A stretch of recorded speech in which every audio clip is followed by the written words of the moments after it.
Olá, aluno, estudante do terceiro ano. Eu sou o professor Alfredo de História e nesse bimestre nós vamos tratar sobre a Primeira Guerra Mundial e suas repercussões. Até hoje ela repercute no plano geopolítico do mundo. Então é muito importante saber a origem dos nossos problemas olhando uma situação ali no passado. A Primeira Grande Guerra, ou simplesmente a Guerra Mundial, ela começa em 1914 com o assassinato do arquiduque Franz Ferdinand, ou Francisco Ferdinando da Áustria. O seu assassinato iniciou uma guerra em toda a Europa que durou até 1918. Durante o conflito, a Alemanha, a Áustria, a Hungria, que era um país só, era um império só, a Bulgária também era um outro império, e o Império Otomano, que ficou depois reduzido à Turquia hoje. Essas eram as potências centrais, eram as superpotências da época. E elas lutaram contra outras potências, como a Grã-Bretanha, a França, a Rússia, a Itália, a Romênia, o Japão e o próprio Estados Unidos, que eram as potências aliadas. E graças às novas tecnologias militares e aos horrores da guerra de trincheiras, a Primeira Guerra Mundial viu níveis sem precedentes de carnificina e destruição. E quando a guerra acabou e as potências aliadas reivindicaram a vitória, mais de 16 milhões de pessoas, entre soldados e civis, perderam suas vidas nesse conflito. Para vocês entenderem melhor, eu coloco aí esse mapa para ver, né, que o mundo é dividido entre grandes imperialistas, portanto, é a época dos impérios. Então tem o Império Alemão, o Império Austro-Húngaro, o Império Russo, a potência Bulgária ali também, e vejam, embaixo ali do Império Austro-Húngaro está a Sérvia, e do lado Montenegro. Então nós vamos ver que esses lugares, esse centro aí do mapa europeu foi o estopim dos conflitos. Então vamos ver alguns fatores que estão por trás da eclosão da guerra. Em primeiro lugar, o nacionalismo. A unificação da Alemanha no século XIX, liderada pela Prússia na segunda metade desse século, foi parcialmente alcançada por meio de uma guerra contra a França. Então, para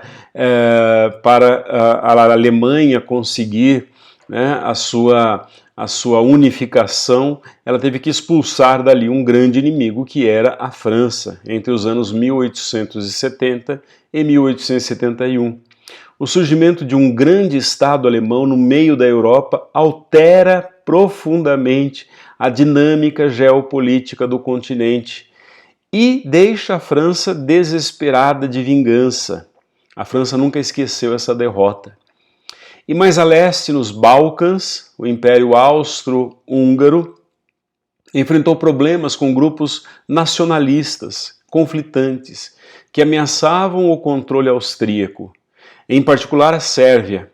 A Sérvia, que queria unir todos os povos eslavos da região sob o seu controle, uma ambição pela qual o Império Russo a apoiava. Até hoje, a Rússia apoia a Sérvia na separação do resto dessa região.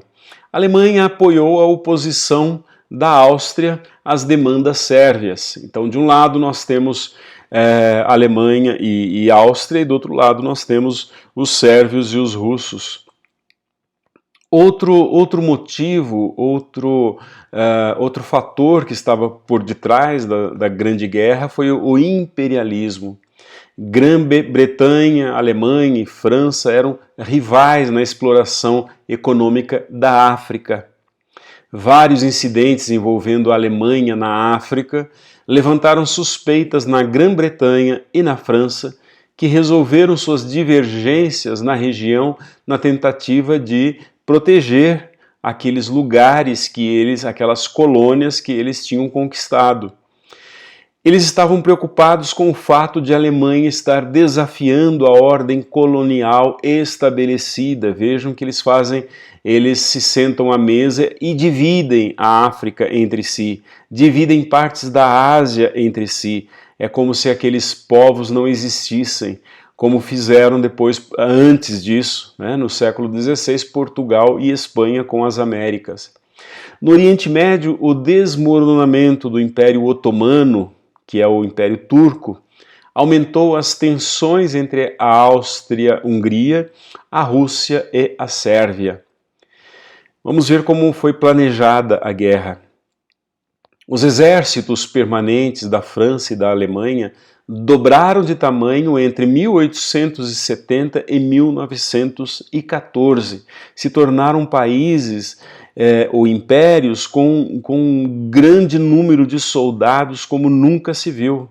Eles foram se armando até os dentes a partir de 1870, que foi chamada a Era dos Impérios.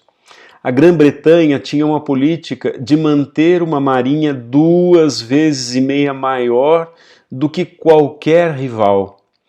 A expansão naval da Alemanha desencadeou, portanto, uma corrida armamentista naval. A Europa, por pouco, evitou a guerra em 1908. Ela já conseguiu evitar essa guerra em 1908, mas em 1914 os ânimos já estavam exaltados e não tinha mais jeito. A Áustria-Hungria anexou a antiga província otomana da Bósnia, frustrando a Sérvia no processo. Em resposta, a Sérvia começou a mobilizar o seu exército, claro, com o apoio da Rússia. Então ali eles estavam se armando já, e essas tensões levaram muitas nações a fazer planos detalhados de mobilização militar.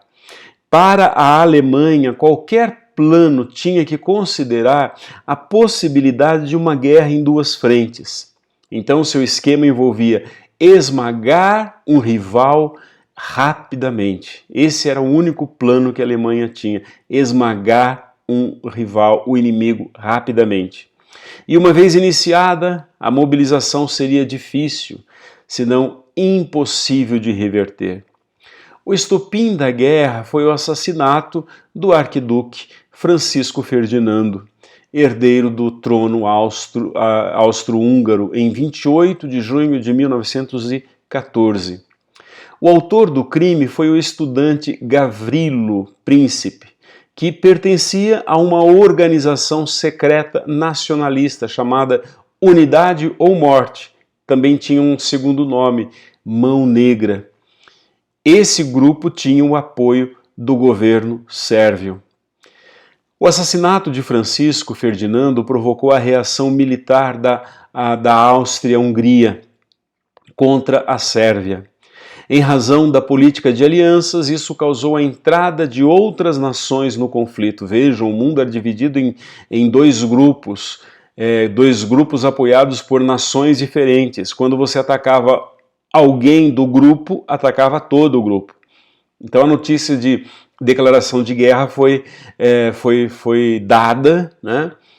Mas o mundo nunca tinha ouvido falar em guerra mundial. Os nacionalismos acenderam o patriotismo no coração das pessoas.